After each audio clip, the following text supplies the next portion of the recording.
Media वाले set कर कर बैठ जाओ, जरा पीछे दिखाई पड़े जवानों के साथ। बैठ जाइए भाई। ओ पीटीआई,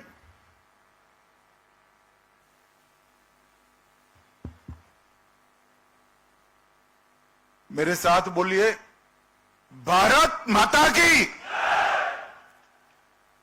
मंच पर उपस्थित पश्चिम बंगाल के नवनिर्वाचित और लोकप्रिय मुख्यमंत्री श्रीमान शुवेंदु अधिकारी जी, मेरे मित्र और यहां के लोकप्रिय सांसद श्री राजू बिष्ट जी, गृह मंत्रालय में मेरे साथी केंद्रीय गृह सचिव श्री गोविंद मोहन जी, निर्देशक आसूचना ब्यूरो महेश दीक्षित जी, सचिव सीमा प्रबंधन डॉक्टर राजेंद्र कुमार जी, एसएसबी के डीजीपी श्री संजय सिंघल जी, और आज सिलीगुड़ी कॉरिडोर में यहां पर इस कार्यक्रम में उपस्थित सभी मेरे प्यारे जवान भाइयों और बहनों, आप सभी को मेरा नमस्कार।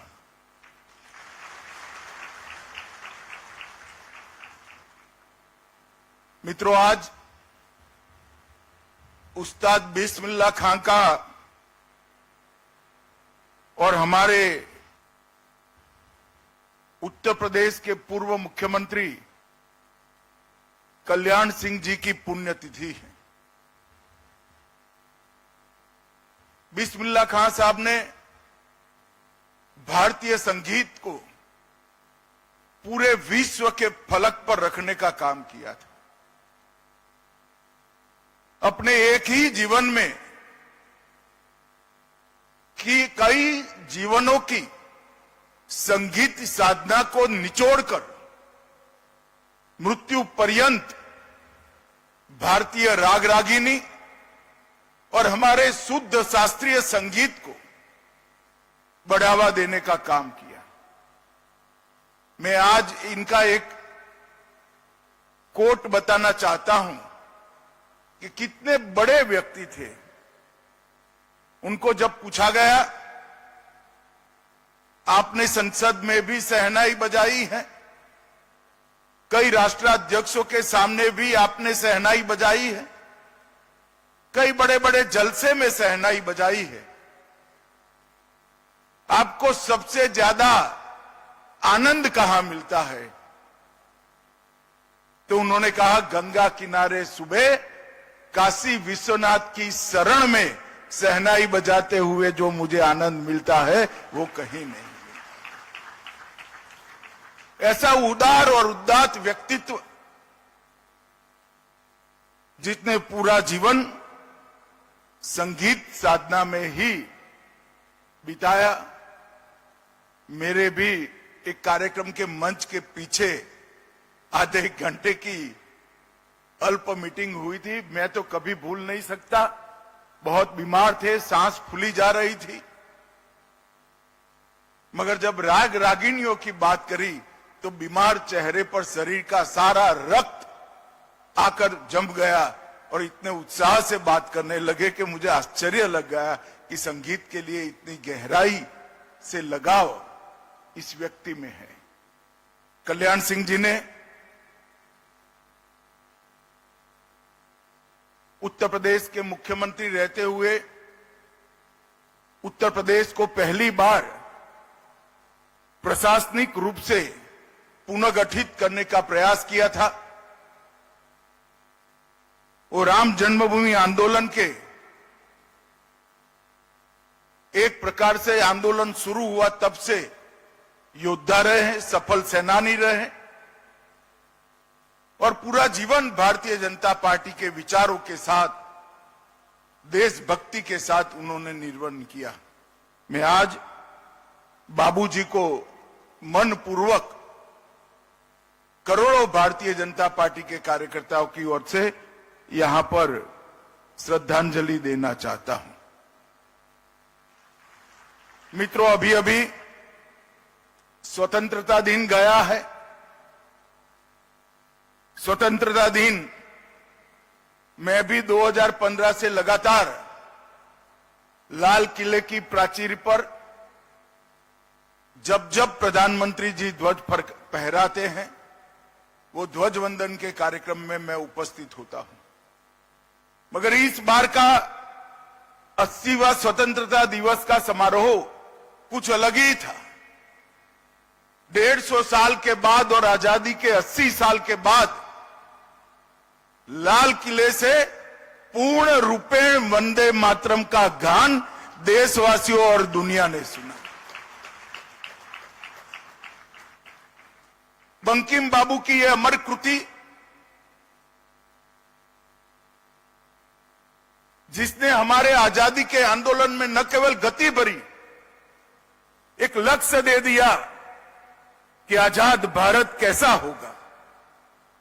एक ही गान से, एक ही पुस्तक की रचना कर कर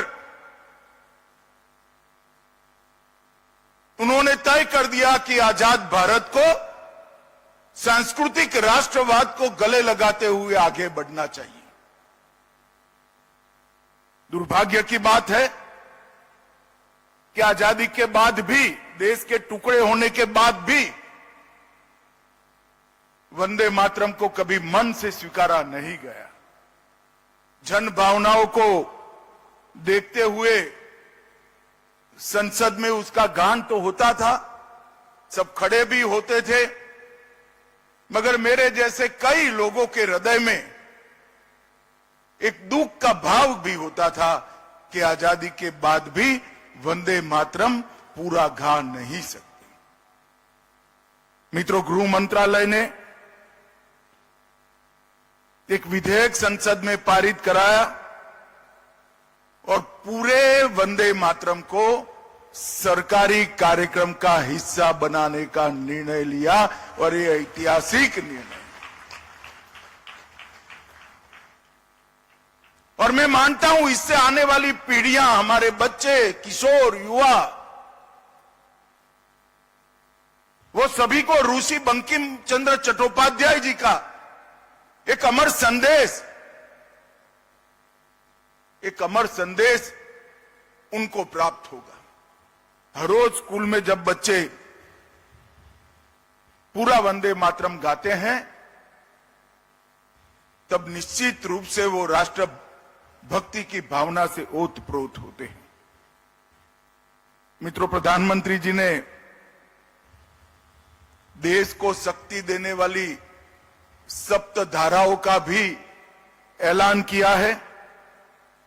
मैन्युफैक्चरिंग पावर, रक्षा शक्ति, कृषि और फूड प्रोसेसिंग, ग्रीन और ब्लू इकोनॉमी, टेक्नोलॉजी और इनोवेशन, भारत का सॉफ्ट पावर और इंफ्रास्ट्रक्चर के लिए भारत की गति शक्ति,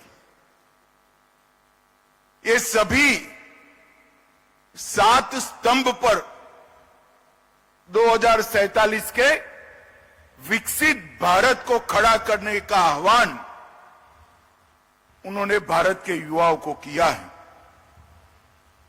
और इसके साथ साथ 100 गीगावाट न्यूक्लियर पावर और 8 नए सेमीकंडक्टर के यूनिट्स, ये 3 ही साल में पूर्ण करने का संकल्प उन्होंने किया है।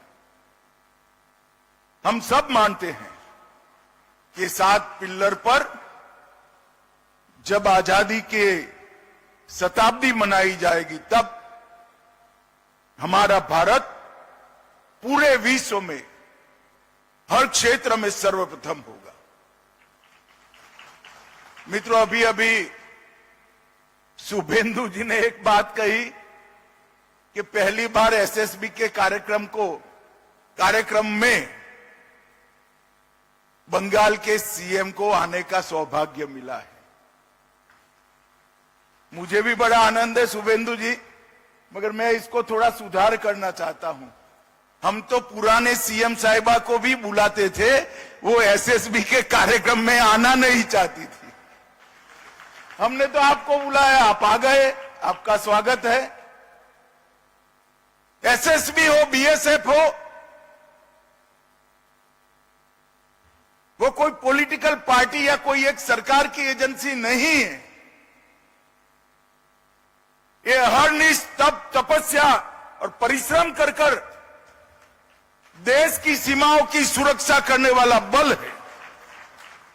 Irrespective of party policy, irrespective of party government, सभी राजनीतिक दलों को, चाहे बंगाल में हो या केंद्र में जो सरकार हो, सभी ने जवानों के साथ आत्मीय रिश्ता रखना चाहिए। और मैं शुभेंदु जी की बुरी बुरी प्रशंसा करना चाहता हूं कि जब से वो आए हैं, हमें सीमा सुरक्षा के लिए जो भी सहयोग चाहिए था गृह मंत्रालय को, हम सिर्फ फोन करते हैं, पत्र तो बाद में जाता है, पहले परमिशन मिल जाती। सरकार के गठन के 45 दिन के भीतर ही 1129 एकड़ भूमि जो हम 2014 से मांगते थे, हमें मिलती नहीं थी, बीएसएफ और एसएसबी के लिए 1129 एकड़ भूमि शुभेंदु जी ने दे दिया। आज सुबह कुछ 29 एकड़ बाकी बचा है। सुबह नाश्ते पर आए तो मुझे लगा चलो उगाही करते हैं, तो बैठने के साथ ही उन्होंने कहा है 29 एकड़ का पैसा भेज दो, दूसरे ही दिन ऑर्डर हो जाएगा। मित्रों, ये तत्परता जो है वो भारतीय जनता पार्टी के मुख्यमंत्री नाते नहीं है। शुभेंदु जी मेरे मित्र हैं, मैं समझता हूं उनको। घंटों घंटों हमारी चर्चा हुई है पश्चिम बंगाल की समस्याओं के लिए। उनको मालूम है जब तक घुसपैठ नहीं रोकती, ना पश्चिम बंगाल सुरक्षित रह सकता है, ना भारत सुरक्षित रह सकता है। और घुसपैठ रोकने की पूर्व शर्त है कि सीमा को पूरा बना, सीमा पर बाढ़ को पूरा लगा दिया जाए। हम ममता बनर्जी के हाथ पैर जोड़कर थक गए, मगर हमें भूमि नहीं दी। एक बार उन्होंने आग्रह रखा, मैं उनकी ऑफिस में भी पहुंच गया कि ममता जी, वो भारतीय जनता पार्टी को जमीन नहीं देना है, बीएसएफ को देना है, आप कृपया दे दीजिए। हाँ बोला, मगर गई तब तक नहीं दी। मैं आज इस मंच से बंगाल की जनता का बहुत बहुत धन्यवाद करना चाहता हूं कि आपने एक राष्ट्रीय सुरक्षा को तरजीह देने वाली सरकार को चुनकर बिठाया। मित्रों, आज सीमांत मुख्यालय सिलीगुड़ी के प्रशासनिक भवन 80 एकड़ में स्थापित किया जाएगा। 19वीं वाहिनी ठाकुरगंज का भी शिलान्यास हुआ। 12वीं वाहिनी किशनगंज का भी ई शिलान्यास हुआ और परागमन शिविर न्यू जलपाईगुड़ी का भी आज शिलान्यास करने का काम हुआ है। कुल मिलाकर 189 करोड़ के नए प्रोजेक्ट एसएसबी के जवानों की प्रशासनिक और निवासी सुविधाओं के लिए आज यहां पर शुरू हुए। और मैं जब से गृह मंत्री बना हूं तब से देख रहा हूं, 2014 में मोदी जी के प्रधानमंत्री बनने के बाद, चाहे एसएसबी हो, चाहे आईटीबीपी हो, चाहे बीएसएफ हो, चाहे असम राइफल हो, सीमा की सुरक्षा करने वाले बलों की सुविधाएं गृह मंत्रालय के टोच के क्रम की प्रायोरिटी में रहती है, टॉप मोस्ट प्रायोरिटी में रहती है। एसएसबी का एक गौरवमयी इतिहास है। 65 से लेकर मणिपुर, जम्मू कश्मीर और त्रिपुरा, 75 में मेघालय, 76 में सिक्किम, 85 में राजस्थान और गुजरात और 89 में नागालैंड, मिजोरम और दक्षिण बंगाल तक विस्तरण एसएसबी का हुआ। हर जगह एसएसबी के जवानों ने बहुत अच्छा काम किया और सीमा की सुरक्षा के लिए दिन रात लगा दी। मगर जब कारगिल युद्ध के बाद वन बॉर्डर वन फोर्स की नीति अख्तियार की गई, एसएसबी को सबसे कठिन काम दिया गया, नेपाल और भूटान के मित्र देशों की खुली सीमाओं की सुरक्षा। 2001 से 1751 किलोमीटर लंबी भारत नेपाल सीमा और 700 एकड़ लंबी भारत भूटान सीमा 2004 से। मित्रों, जहां बाढ़ होती है तब रक्षक की जिम्मेदारी थोड़ी तो कम होती है। रक्षक तो हमेशा 365 दिन चारों प्रहर जागरूक होना चाहिए, परंतु बाढ़ होती है तो फायदा तो होता ही है। एसएसबी के सर पर बाढ़ बगर की सीमाओं की निगरानी है, जो सबसे कठिन। इसलिए जब भी कुछ लोग मेरे पास आते हैं सीमा रक्षा करने वाले हमारे बलों के बारे में जानकारी लेने के लिए, तब मैं हमेशा कहता हूं कि सबसे कठिन काम मेरे एसएसबी के जवानों का है, क्योंकि वो खुली बॉर्डर की सुरक्षा करते हैं और पूरा देश आपके समन्वय को, सुरक्षा के प्रति आपके समर्पण को और दोनों मित्र देशों के साथ हमारे सांस्कृतिक लगाव को बढ़ाने के आपके जज्बे को बहुत अच्छे तरीके से जानता है और उसका सम्मान भी करता है। मित्रों, नरेंद्र मोदी सरकार ने सिलीगुड़ी कॉरिडोर, चिकन नेक के राष्ट्रीय सुरक्षा के दृष्टिकोण को, उसके महत्व को बहुत अच्छे तरीके से पहचाना है। 8 राज्यों को जोड़ने वाला ये अत्यंत संवेदनशील महत्वपूर्ण गलियारा है। 3 अंतर्राष्ट्रीय सीमाएं नेपाल, भूटान और बांग्लादेश, यही सिलीगुड़ी कॉरिडोर को लगती है और एक प्रकार से इसकी सुरक्षा राष्ट्र की सुरक्षा के साथ जुड़ी हुई है। हमने सिलीगुड़ी कॉरिडोर की सुरक्षा को अभेद बनाने के लिए त्रिकोणीय सुरक्षा ग्रिड बनाया है। चोपड़ा, किशनगंज और धुबरी, ये तीनों बेस से पूरे सिलीगुड़ी कॉरिडोर में हमने जागरूकता भी बढ़ाई है, उपस्थिति भी बढ़ाई है और यहां पर वर्चस्व भी बढ़ाया है। हमने समय समय पर तीस्ता प्रहार और ऐसे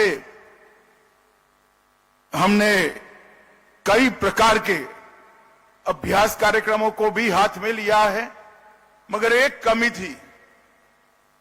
सिलीगुड़ी कॉरिडोर को पूर्ण रूपेण मजबूत करने के लिए भारत सरकार की एजेंसियों को 560 एकड़ भूमि चाहिए थी, जो ममता जी हमें नहीं देती थी। मैं फिर से शुभेंदु अधिकारी को अभिनंदन करना चाहता हूं। इन्होंने 560 एकड़ भूमि का सैद्धांतिक स्वीकृति हमें दे दिया है। किसी भी क्षेत्र की सुरक्षा करनी है तो सिर्फ सुरक्षा बल नहीं कर सकते। जनता की आवाजाही, प्रवास, पर्यटन, उद्योग, उसको उस क्षेत्र में लगाने से हमारी उपस्थिति बढ़ती है। हमने नए बजट में 26-27 के बजट में 7 नए हाई स्पीड रेल कॉरिडोर की बात कही। उसमें Delhi Siliguri high speed rail corridor को भी हमने अप्रूव किया है। मैं आज उत्तरबंग और सिलीगुड़ी के सभी निवासियों को कहना चाहता हूं, विमान में जाने की कोई जरूरत नहीं है। दिल्ली से सिलीगुड़ी आप कुछ ही घंटों में पहुंच जाएंगे। सिर्फ 2-3 साल की देरी है। हमने अमृत भारत स्टेशन के माध्यम से सिलीगुड़ी और जलपाईगुड़ी स्टेशन को विश्व कक्षा के बनाए। वाइब्रेंट विलेज कार्यक्रम 2 के माध्यम से न केवल हम गांवों को जोड़ रहे हैं, गांव में बसने वाले भारतीयों को गांवों को रोड से जोड़ रहे हैं और गांव में बसने वाले भारतीयों को हम दिल से जोड़ने का कार्यक्रम भी हमने बढ़ाया है। 6,839 करोड़ का परिव्यय की ये योजना एक प्रकार से बांग्लादेश, भूटान